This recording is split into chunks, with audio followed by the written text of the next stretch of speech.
당신이 생각하는 하나님은 어떻게 생겼나요? 하나님께서 천지를 창조하셨어요.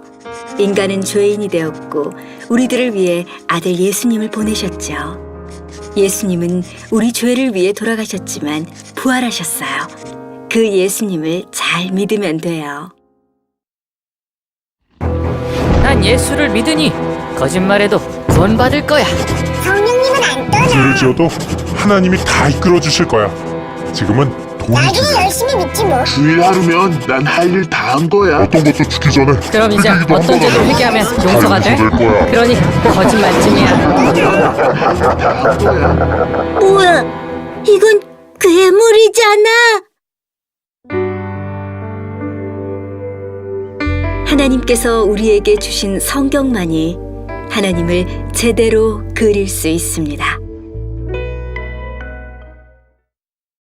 내일은 환란이지 평안이 아니라고 말씀을 드렸습니다. 가면 갈수록 힘들어지고 있어요. 근데 너무나 안타까운 것은 우리 지금 이 시대를 바라보면 시대는 점점 힘들어지고 점점 악해지는데 우리는 우리 전에 있었던 어떤 시대보다도 점점 약해져 가고 있어요.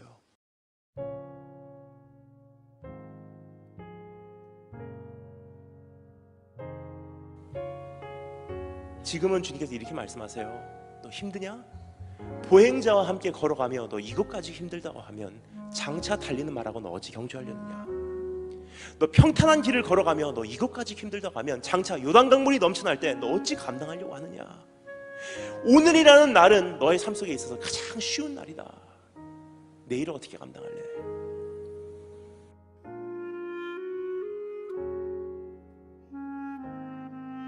Give and take. 잘 살기를 원하면 잘 이렇게 해.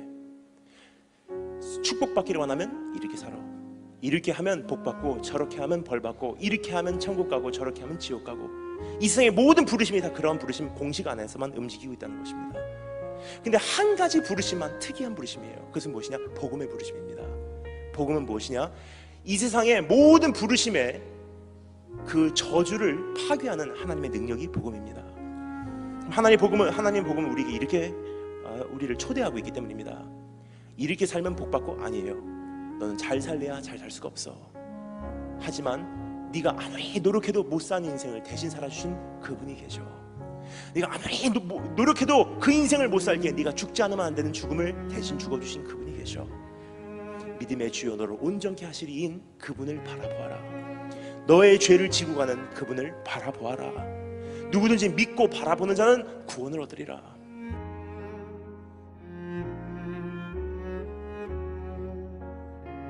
바라보는 것이 무엇이길래? 여러분 결국 우리의 믿음은요, 엄격하게 말씀드리자면 바라보는 믿음입니다. 왜 바라보는 믿음이냐? 바라보면서부터 즉각적으로 변화받기 시작하거든요. 우리의 믿음은 적용하는 믿음이 아닙니다. 적용하는 믿음은 뭐죠? You can do it. 너도 할 수 있어. 근데 우리는 할 수 없습니다. 근데 여러분 우리의 믿음은 무엇이냐? 나는 무능력합니다. 그래서 나는 믿음으로 주님을 바라봅니다. 바라보는 순간 무엇이 보입니까? 내가 사랑할 수밖에 없는 그분이 보이기 시작해요. 그분을 사랑하며 그분에게 나의 모든 인생을 투자하면서 자연적으로 변화받는 것이 우리의 믿음이에요.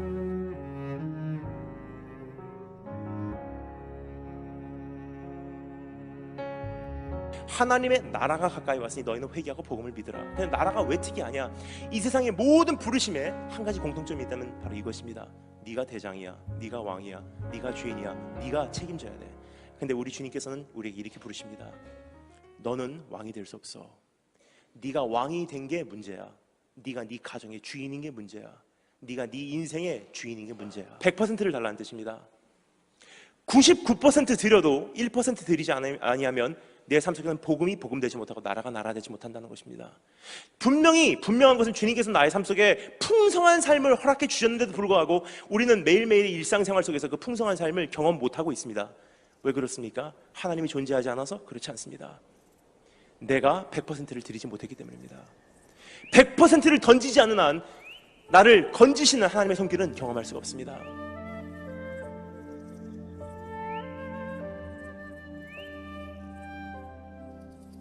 네가 나를 따르라. 난 너희를 사람을 낚는 업으로 만들어내리라. 근데 우리가 보통 이 말씀을 생각할 때 이렇게 생각합니다. 주님을 따라가면 즉각적으로 하나님께서 우리를 사람을 낚는 업으로 만들어낼 거라고 생각해요. 하지만 그렇지 않습니다. 원어를 보면요, 어떻게 되어 있냐면요, 우리가 생각하는 것과는 좀 의미가 다릅니다.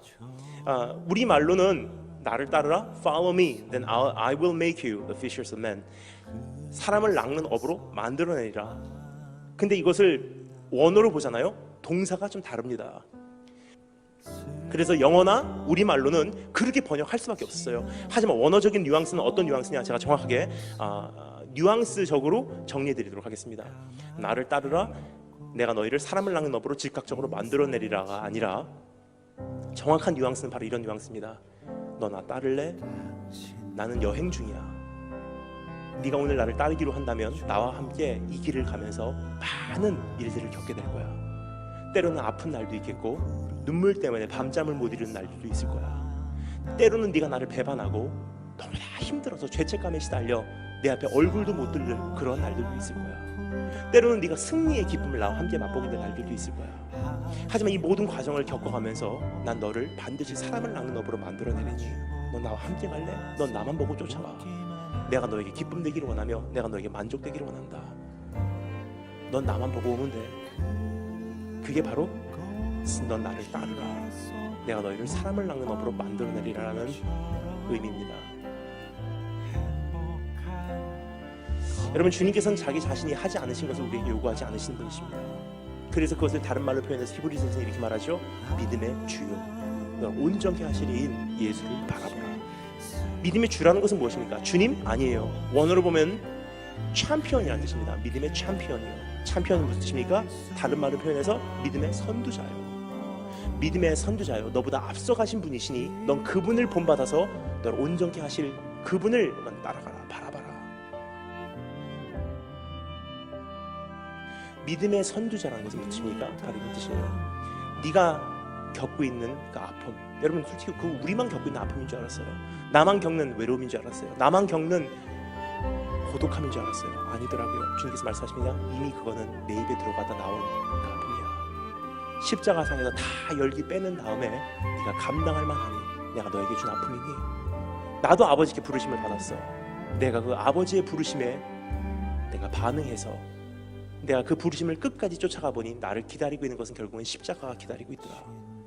근데 내가 너에게 오늘 주는 부르심은 네가 오늘 반응한다면 그 부르심이 가는 그 길 끝에서 내가 너 손 벌리고 너를 기다리리니 그 과정이 비록 힘들다고 해도 너 오늘 나를 따라올 수 있겠니 물어보신 주님 앞에 우리가 반응하신 축복이 있으시기 바랍니다.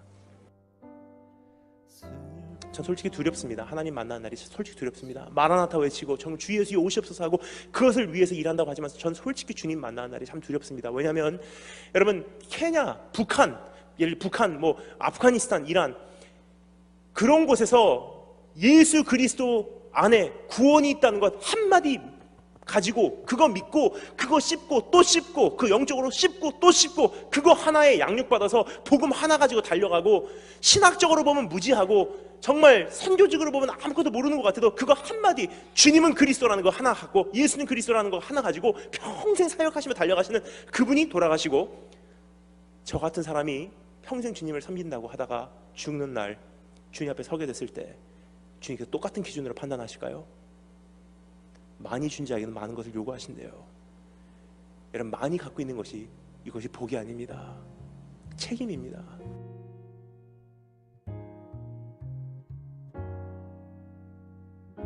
삼 년 전에 인도 오리사에서 일어났었던 핍박의 현장입니다. 서부에서 들어오는 이슬람 세력과 끝까지 기득권을 놓지 않으려고 몸부림치는 힌두권의 과격분자들의 투쟁 속에서 고래 싸움에 새우등 터진다고 기독교 신자들이 다 순교를 당하시고 핍박을 당하셨어요. 600가구가 교회를 포함한 600가구가 불에 타 없어지고 100명의 크리스찬들이 대낮에 보는 앞에서 순교를 당하셨어요. 그 안에는 참수당하신 분, 매 맞으신 분, 휘발유 뿌리고 불 지른 분 다 그렇게 돌아가셨어요. 저 사람들도 예수님 믿는다고 하고 나도 예수님 믿는다고 하는데 저 사람이 발견한 예수는 어떠한 예수길래 저기까지 가고 나는 똑같은 예수를 믿는다고 하는데 나는 지금 어떻게 믿고 있는지 오늘 주님께서 주인 되신 곳에 다시 한번 그분을 모시는 그런 축복이 있으시길 주님으로 축원합니다. 세상과는 다른 평안 두려워 마라 샬롬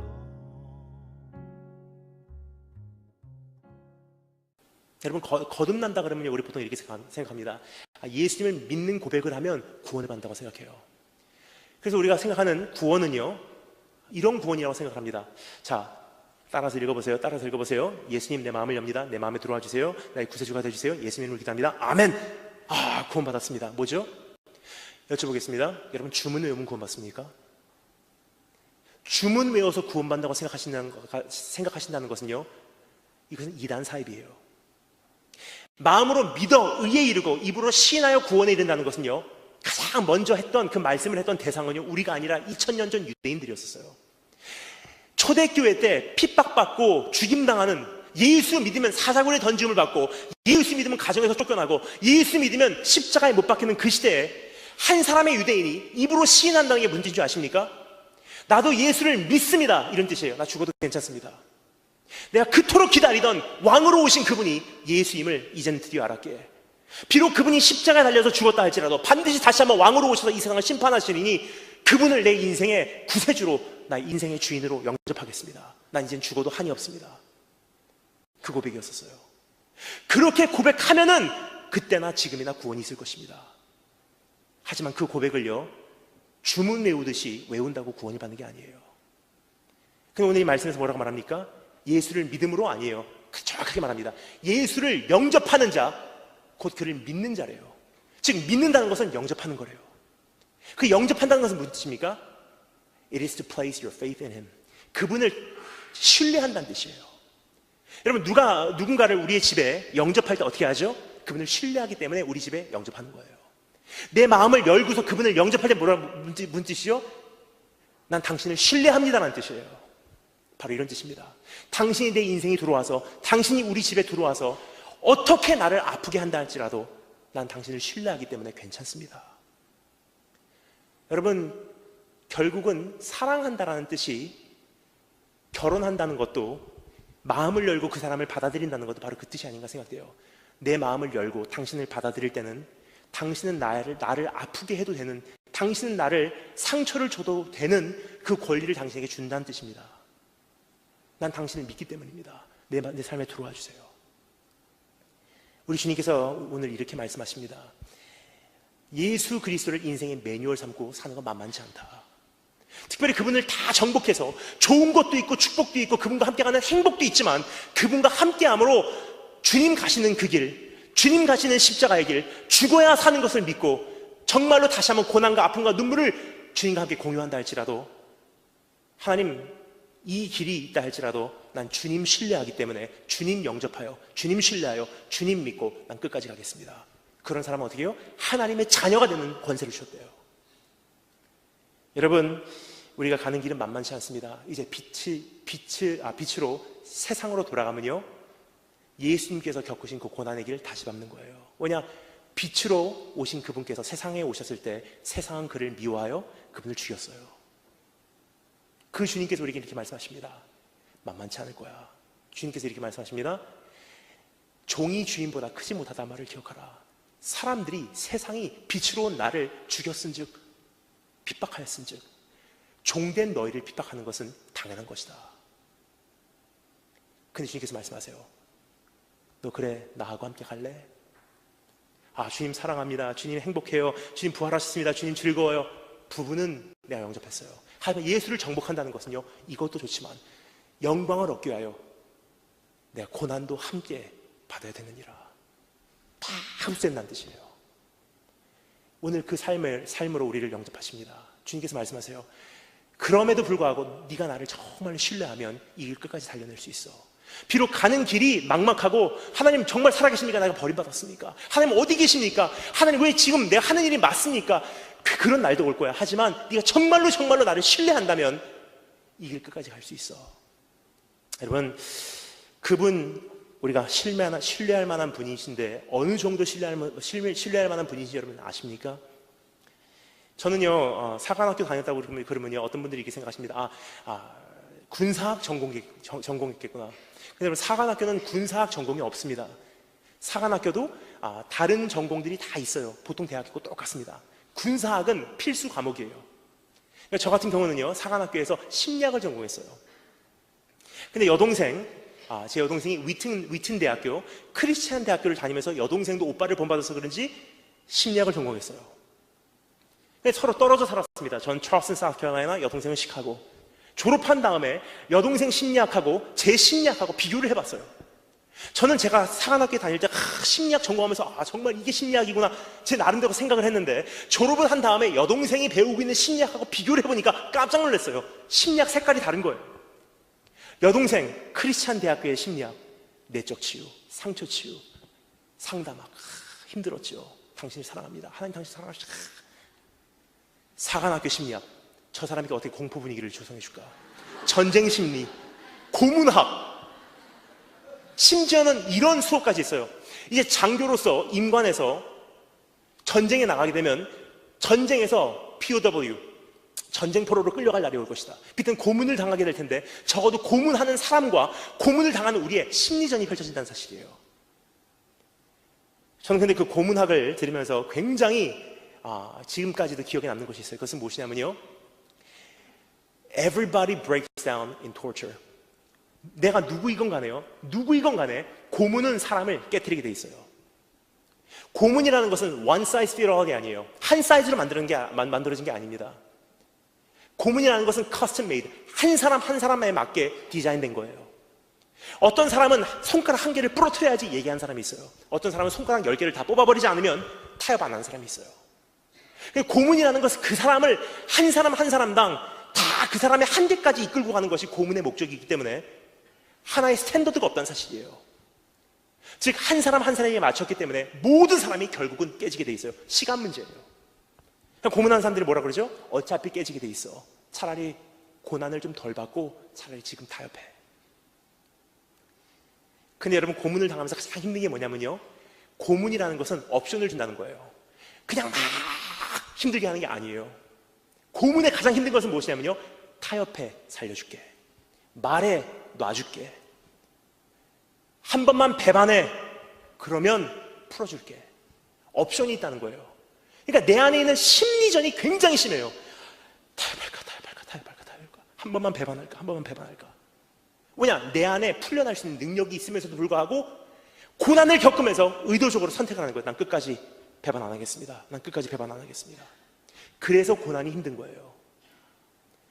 왜냐, 사람 몸 안에는요 장치가 있습니다. 내 자신을 보호하기 위한 장치가 있어서요, 어느 정도 고난이 한계를 넘잖아요. 그러면 내가 그렇게 원치 않아도요, 내 몸이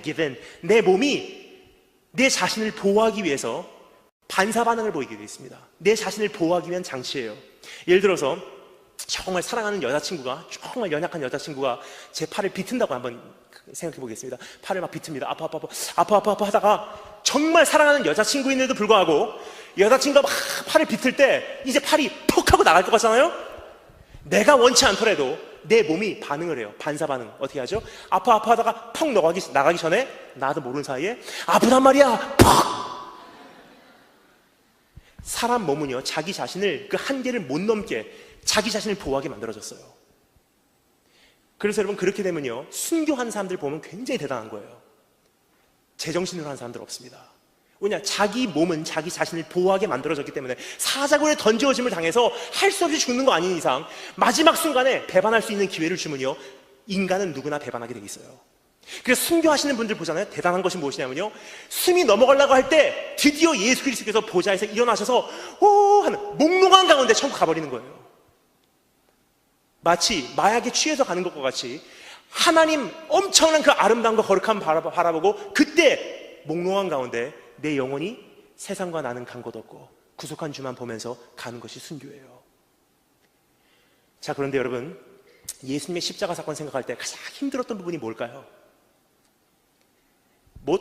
아니에요. 예수님이 십자가에서 가장 힘들었던 것은요, 사람들에게 배반당하는 것 아니에요. 이미 아셨어요. 너 나 배반할 거야. 돌아올 것도 아셨어요. 돌아올 거야. 십자가에서 가장 힘들었던 부분이 뭐였을까요? 제 생각에는요, 심리전이었어요. 내려올 수 있는 능력 다 있었어요. 입김 하나로 앞에 있는 사람들 다 쓸어버릴 수 있는 능력 예수님 안에 다 있었어요. 천군천사 동원시켜서 앞에 있는 사람 다스릴 수 있는 능력 다 있었어요.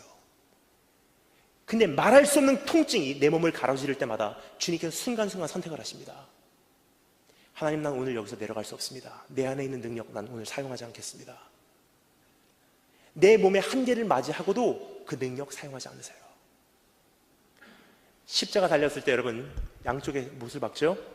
근데 이 손이 심장보다 윗부분에 위치하고 있어요. 그럼 어떻게 되냐면요, 1시간 정도는 힘들지만 견딜만해요. 하지만 1시간이 넘어버리면 어떻게 되냐면요, 심장보다 위에 손이 위치하고 있기 때문에 호흡곤란이 시작돼요. 그리고 허파가 그 기능을 상실해버립니다.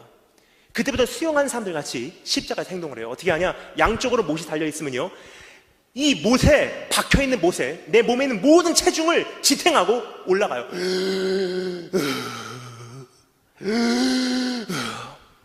이것을 수십 번 반복하면 메말라 죽어가는 것이 십자가 고난이에요. 우리 주님 그때마다 선택을 하세요. 하시면서 선택을 하세요. 하나님, 난 오늘 절대로 내 안에 있는 능력 사용할 수 없습니다. 내가 오늘 내려가면 구원이 완성 안 됩니다. 내가 죽지 않으면 이들이 아버지 앞에 새로운 생명을 얻지 못합니다. 내가 죽어야 살겠고 살려고 하면 죽을 수밖에 없습니다. 난 오늘 절대로 내려가지 않겠습니다. 그날 포기하지 않으셨어요. 육신의 자연적인 반응을 역류하신 분이세요. 그날 포기하지 않으신 그분이요, 우리를 배반하실까요? 그분이기 때문에 이렇게 말씀하실 수 있는 거예요. 볼지어다 세상 끝날까지 내가 너희와 함께하리라.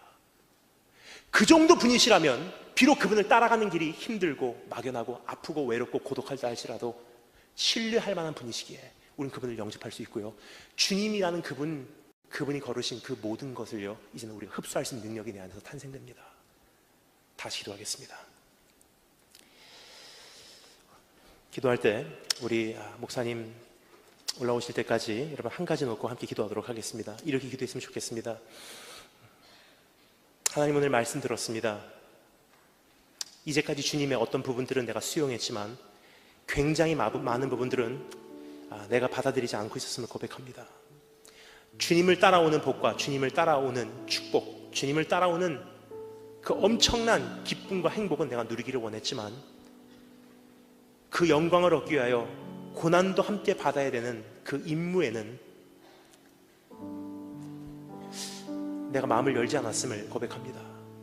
하지만 빛으로 이 세상에 오셔서 죽어야 산다고 우리에게 매뉴얼의 삶을 몸소 보여주신 주님, 이제 나도 세상으로 돌아가서 내가 죽겠습니다. 하나의 밀이 땅에 떨어져 죽지 아니하면 하나를 그대로 있거니와 죽어야지 많은 열매를 맺느니라. 그렇습니다. 주님, 빛으로 세상으로 돌아간다는 것은 참 아름답게 들리는 어떤 주제가 아니라 희생을 요구하는 부르심이요, 와서 죽어라, 참된 생명을 얻기 위해 우리에게 도전하시는 하나님의 음성인 줄 믿습니다. 오늘 그러한 삶을 이제는 내가 마다하지 않고 예수 그리스도, 인격적으로 그분을 받아들이기에 주님 전체를 받아들이겠습니다.